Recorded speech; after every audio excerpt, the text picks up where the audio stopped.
Hello friends, welcome to the edu centre. दोस्तों, आज homework series का 7वां दिन चल रहा है। यह होमवर्क सीरीज ज्ञान बिंदु जीएस एकेडमी के द्वारा चलाया जा रहा है, उसी का डिस्कशन देख रहे हैं।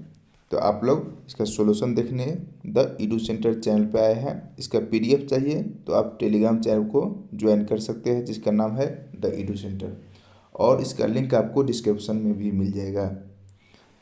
आप लोग वीडियो को लाइक और चैनल को सब्सक्राइब जरूर कर दीजिएगा।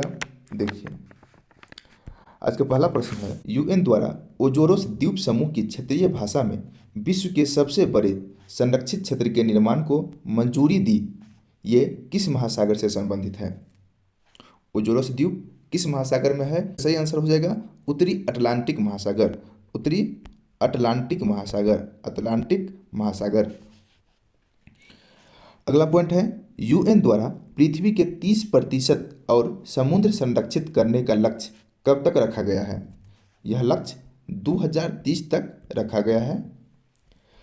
अगला पॉइंट है, यह समुद्री क्षेत्र कितने किलोमीटर में फैला हुआ है? कौन सा? यह, इसका सही आंसर हो जाएगा 3 लाख किलोमीटर स्क्वायर, 3 लाख वर्ग किलोमीटर। अगला प्रश्न देखिए, तापी गैस लाइन परियोजना में कुल शामिल देश कौन कौन से हैं? कौन कौन से हैं? तो टोटल 4 देश इसमें शामिल है। तापी गैस पाइपलाइन परियोजना में 4 देश हैं। कौन कौन है? तो देखिए, टी से Turkmenistan, A for Afghanistan, P for Pakistan और आई से इंडिया। 4 देश कौन कौन है? तुर्कमेनिस्तान, अफगानिस्तान, पाकिस्तान और भारत। अगला पॉइंट है, तापी परियोजना को अन्य किस नाम से जाना जाता है? तापी परियोजना का दूसरा नाम है trans Afghanistan pipeline. Trans Afghanistan pipeline, note कर लीजिएगा। अगला पॉइंट देखिए, तापी परियोजना का शिलान्यास कब किया गया? 2015 में। इसका शुरुआत 2015 में किया गया।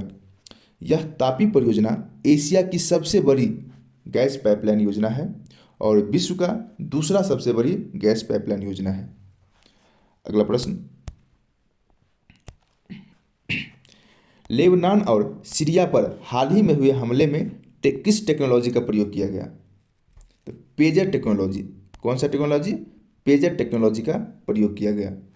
अगला प्रश्न, तुर्की और सीरिया आपदा राहत के लिए भारत सरकार द्वारा कौन सा ऑपरेशन चलाया गया? तुर्की और सीरिया आपदा राहत के लिए भारत सरकार द्वारा ऑपरेशन दोस्त चलाया गया। ठीक है। अगला प्रश्न देखिए, 16वें ब्रिक्स सम्मेलन का आयोजन कहाँ किया गया? कहाँ पे किया गया? कजान में। कजान, यह कहाँ पे है? रूस में है। अगला पॉइंट, ब्रिक्स में शामिल कुल देशों की वर्तमान में क्या संख्या है? टोटल 10 देश ब्रिक्स में शामिल हैं वर्तमान में। अच्छा, ब्रिक्स की स्थापना कब हुआ? 2009 में। ठीक है, उस समय क्या था? ब्रिक था, BRIC। इसमें एस कब जुड़ा? 2010 में। ठीक है।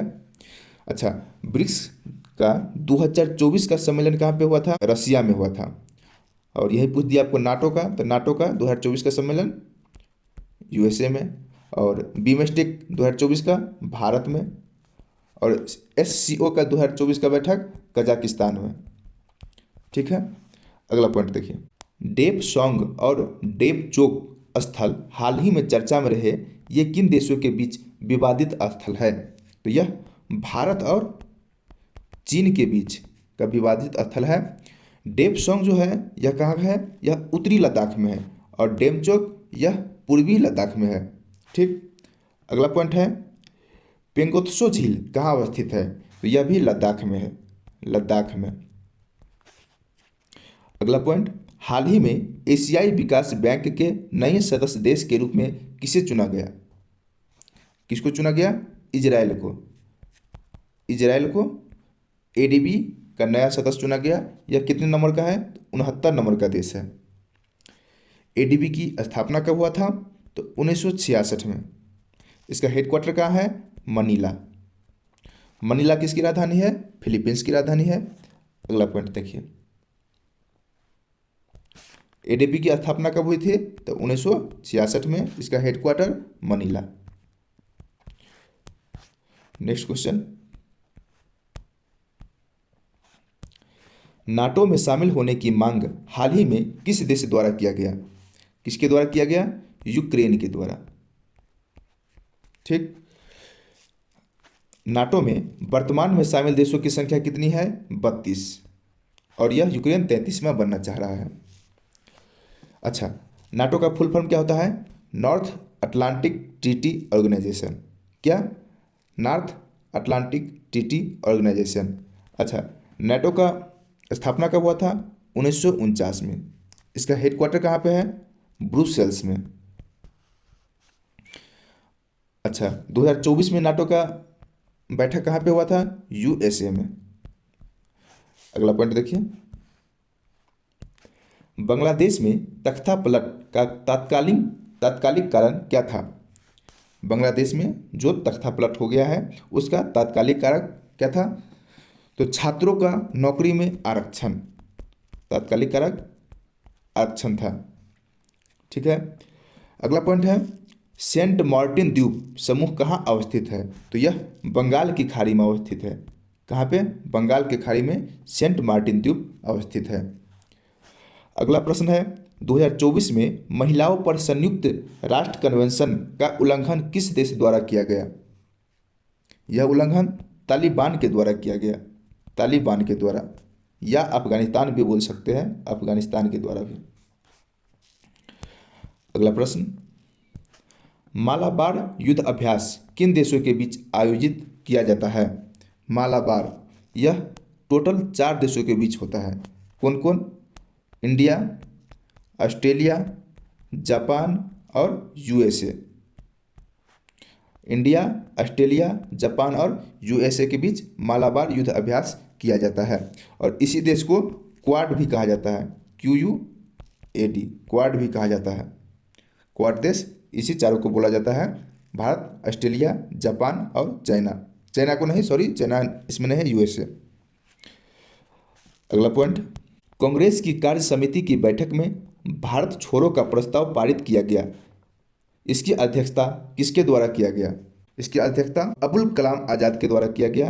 अबुल कलाम आज़ाद के द्वारा अध्यक्षता किया गया था, जिस अध्यक्षता में भारत छोड़ो का प्रस्ताव पारित किया गया था। ठीक है। कांग्रेस की स्थापना कब हुआ था? तो आप कहिएगा 1885 में। कहाँ पर? बॉम्बे में। अगला प्रश्न, भू राजस्व के अस्थायी बंदोबस्त प्रणाली ब्रिटिश भारत की लगभग कितनी भूमि पर लागू की थी?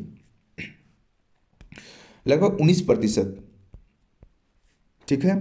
और यह भू राजस्व यानी कि अस्थायी बंदोबस्त प्रणाली किसके द्वारा लाया गया था? तो कॉर्नवालिस के द्वारा लाया गया था। कब? 1793 में कॉर्नवालिस के द्वारा अस्थायी बंदोबस्त लाया गया था। अगला प्रश्न देखिए,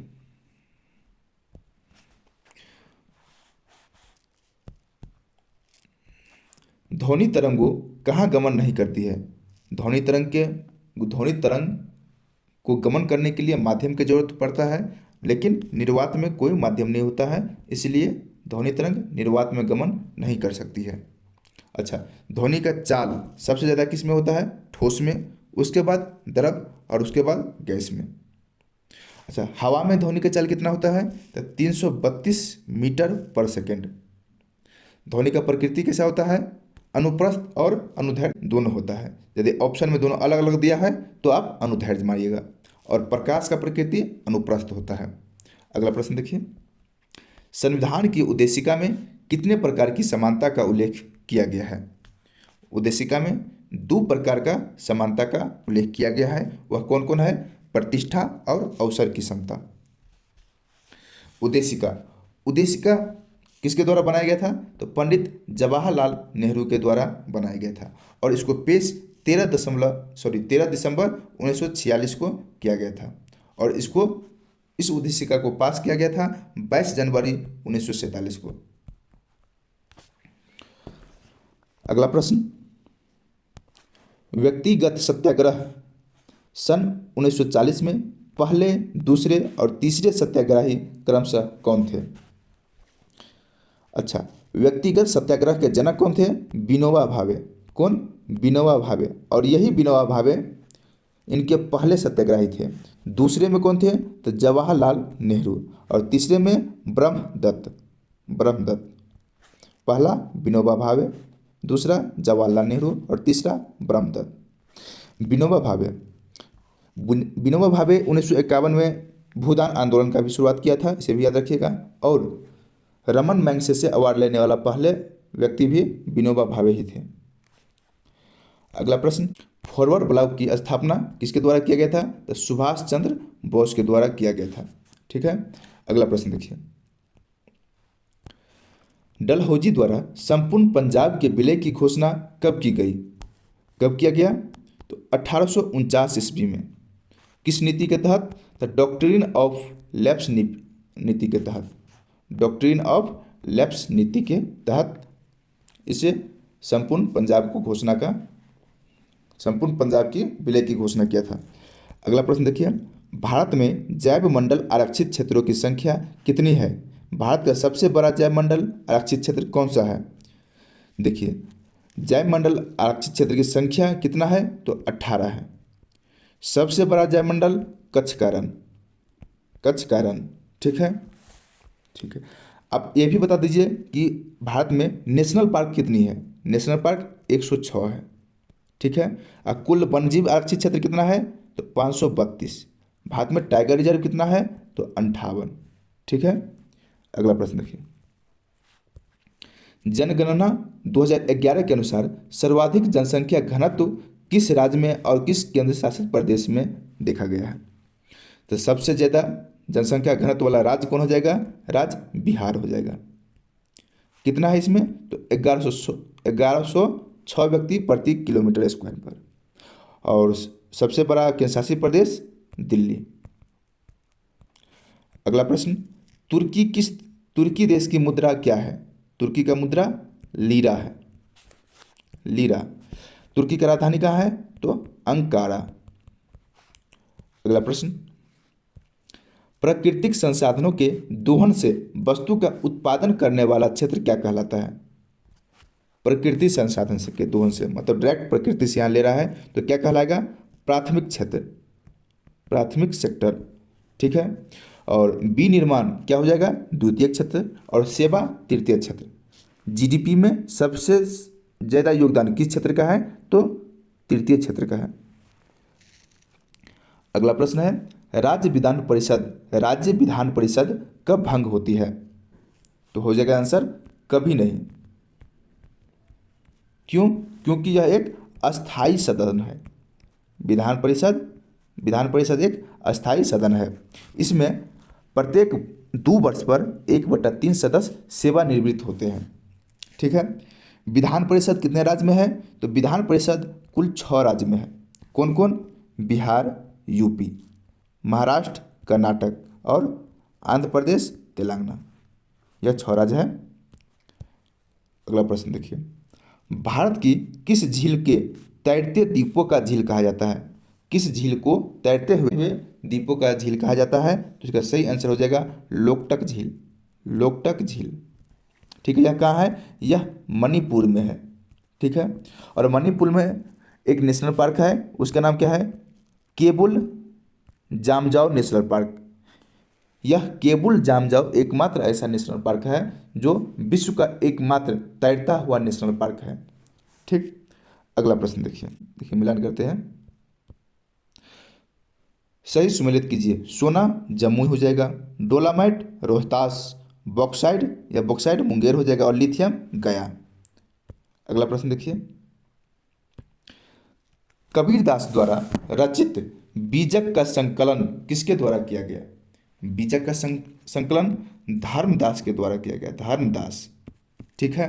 कबीर का जन्म कहाँ हुआ था? ये कबीरदास का जन्म हुआ था वाराणसी में। ठीक है। इसकी रचना क्या क्या है सुनिए। कबीरदास की रचना कौन कौन है? अनुराग सागर, ग्रंथावली, रचनावली, बीजक। याद रखिएगा, अनुराग सागर, ग्रंथावली, रचनावली और बीजक।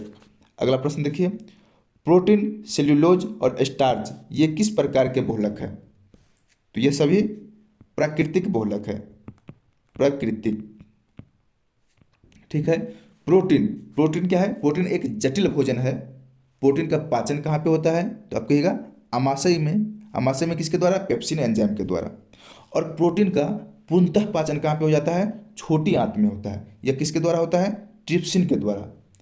अगला प्रश्न देखिए, प्रथम विश्व युद्ध की समाप्ति कब और किस संधि द्वारा हुई थी? प्रथम विश्व युद्ध 1914 से लेके 1918 तक चला था। तो प्रथम विश्व युद्ध समाप्ति हुआ था 1918 में, और यह किस संधि के द्वारा हुआ था? तो वर्साई के संधि के द्वारा। वर्साई की संधि 1919।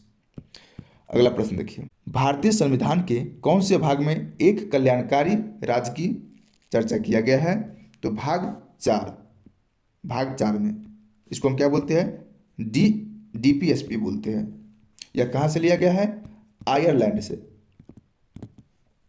ठीक है। भाग 4 कहाँ से कहाँ तक है?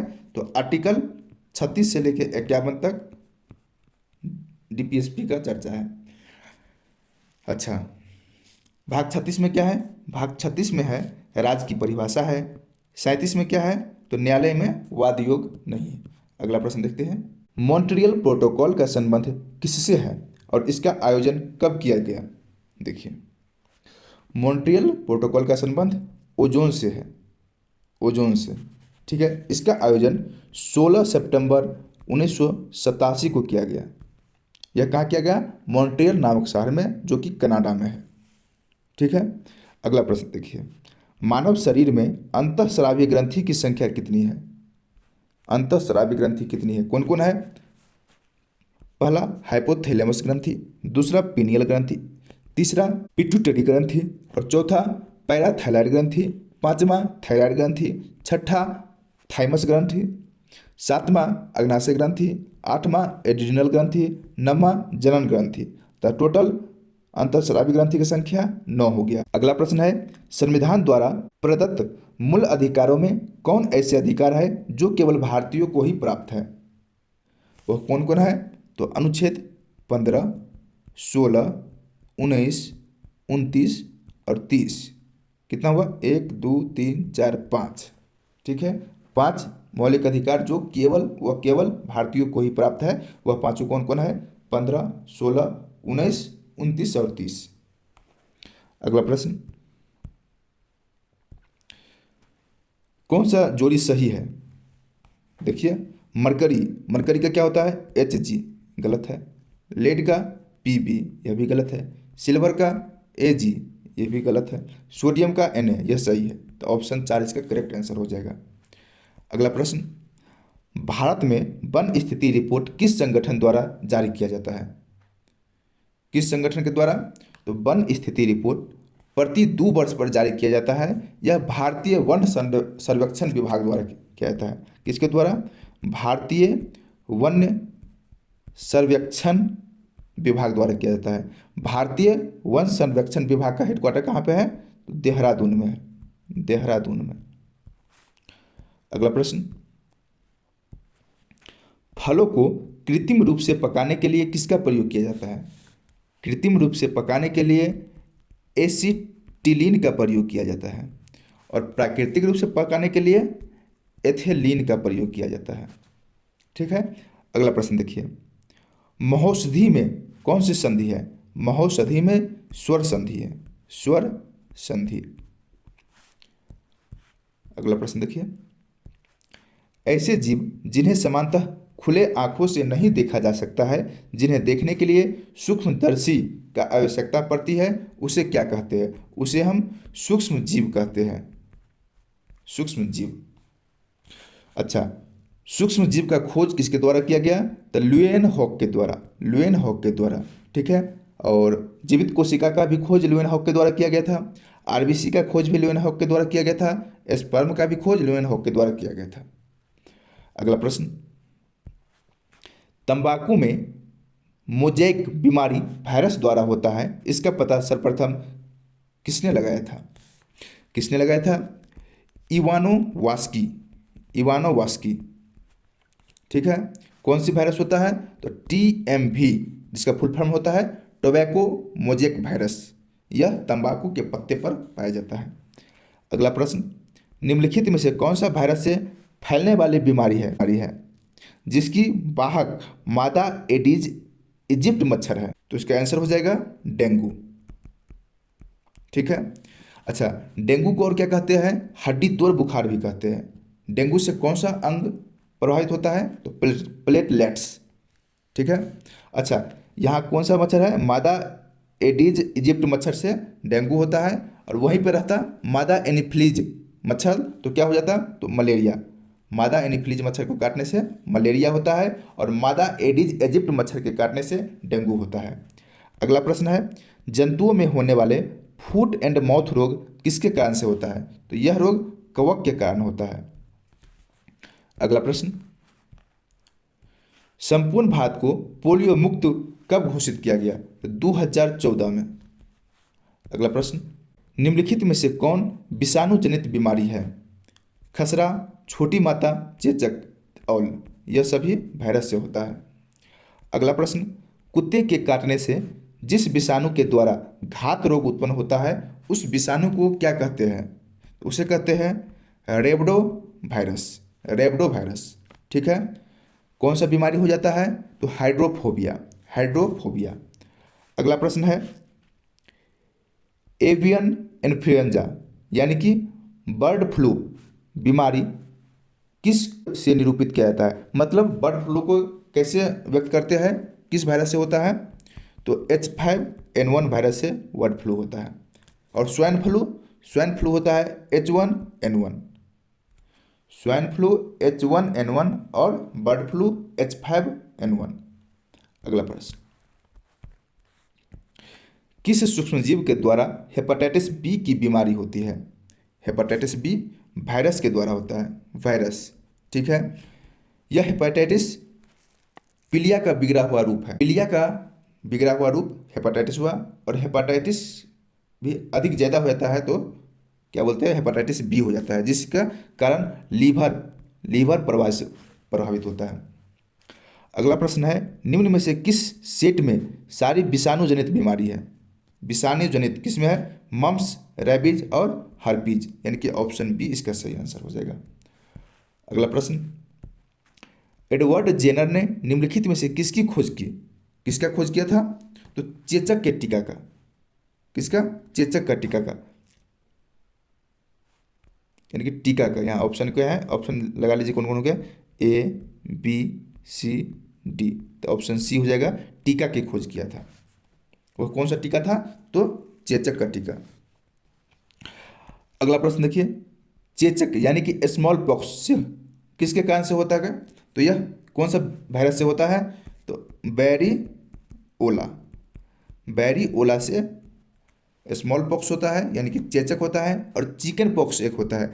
चिकन पॉक्स होता है बैरिसेला से।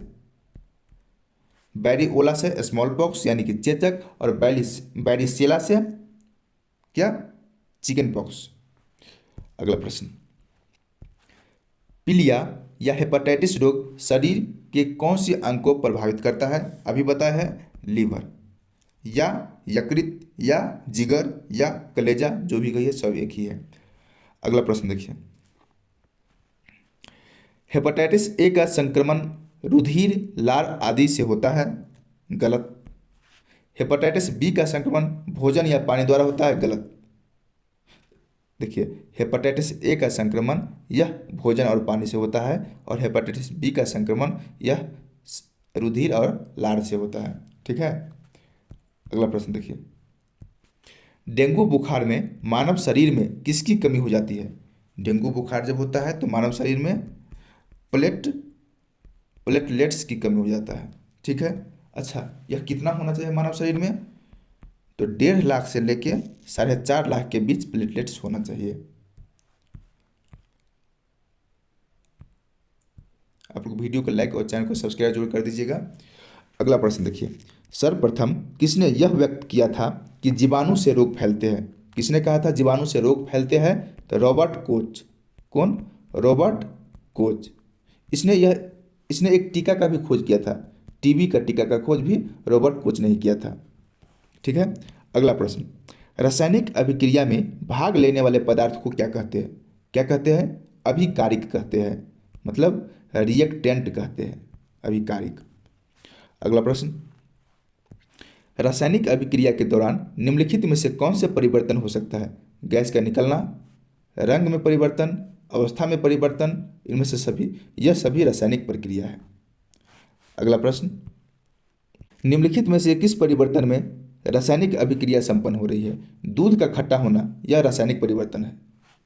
मानव शरीर में भोजन का पचना यह भी रासायनिक अभिक्रिया है।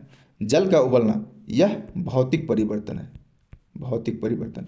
फल का पकना रासायनिक अभिक्रिया, और ईंधन का जलना यह भी रासायनिक अभिक्रिया है। तो कौन नहीं है? तो ऑप्शन सी नहीं है, और इसका सही आंसर पूछ रहा है कौन हो रही है, तो 1 2 4 5 इसका सही आंसर हो जाएगा। अगला प्रश्न देखिए, निम्नलिखित कथनों पर विचार कीजिए।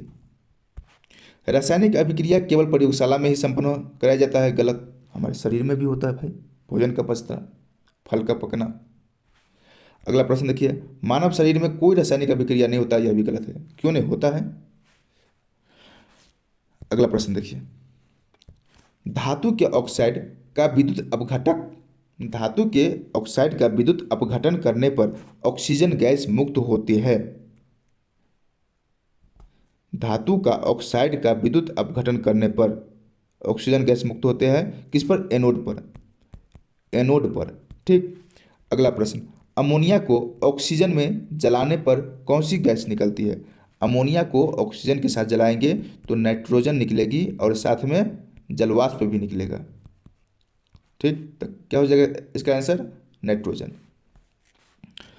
अगला प्रश्न, जिस रासायनिक अभिक्रिया में उत्पाद के साथ साथ ऊष्मा की उत्पत्ति होती है उसे क्या कहते हैं?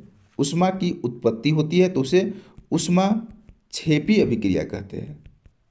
और जिसमें ऊर्जा मुक्त नहीं होता है, जिसमें ऊष्मा मुक्त नहीं होता है, उसे ऊष्मा शोषी अभिक्रिया कहते हैं। अगला प्रश्न, जल का विद्युत अपघटन करने पर मुक्त होने वाले हाइड्रोजन और ऑक्सीजन गैस का मोल अनुपात क्या होता है? क्या होता है? H2O, यानी कि 2:1। इसका आंसर हो जाएगा 2:1। अगला प्रश्न, किसी ताज़ा तेल को बहुत दिनों तक सुरक्षित रखने के लिए किस गैस का उपयोग किया जाता है? तो नाइट्रोजन। किसी को भी ताज़ा रखने के लिए, जैसे कि कुरकुरे के पैकेट हो गया, चिप्स के पैकेट हो गया, इस सभी में भी नाइट्रोजन गैस का प्रयोग किया जाता है। उसमें नाइट्रोजन गैस ही भरा रहता है, फूला फूला देखते होंगे। अगला प्रश्न, निम्नलिखित में से किस स्थान पर गुरुत्वीय त्वरण का मान महत्व होगा? तो देखिए, ध्रुव के तरफ कौन सा है? तो अंटार्कटिका के किसी स्थान पर। ऑप्शन 4 इसका सही आंसर हो जाएगा।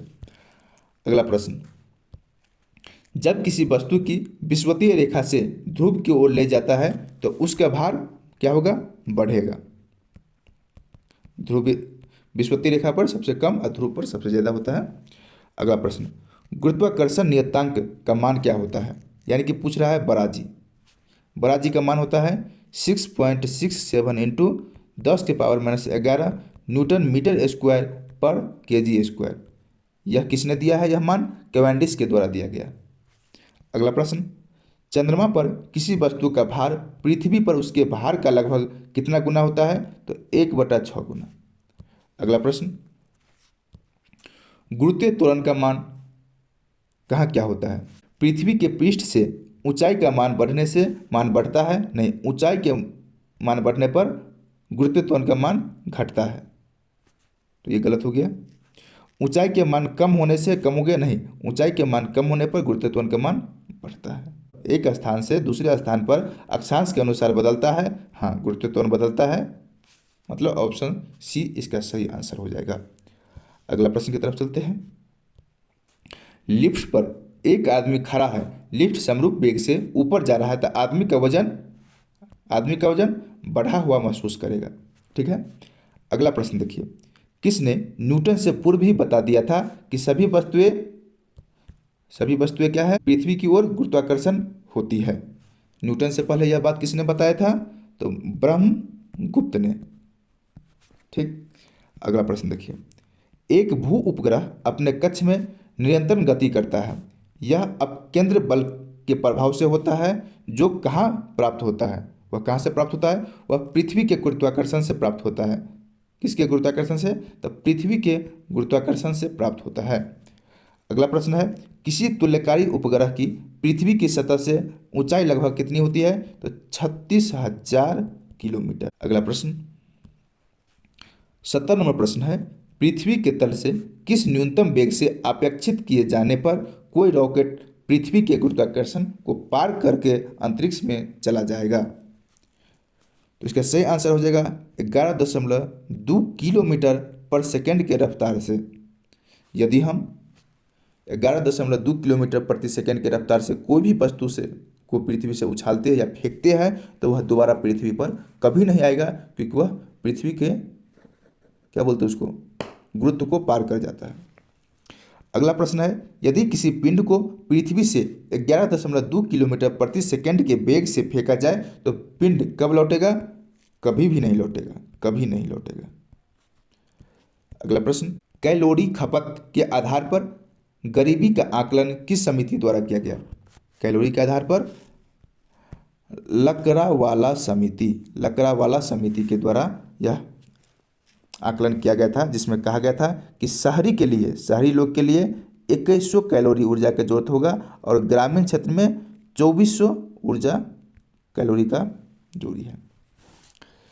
अगला प्रश्न है, बिटकॉइन किस पद्धति पर आधारित है और इसे किसके द्वारा बनाया गया था? बिटकॉइन ब्लॉकचेन पद्धति पर आधारित है। ठीक है, इसको लाने वाला कौन था? तो लाने वाला था साकोशी के द्वारा यह पद्धति लाया गया था। अगला प्रश्न है, रेपो रेट और रिवर्स रेपो रेट किसके द्वारा जारी किया जाता है? तो यह आरबीआई के द्वारा जारी किया जाता है।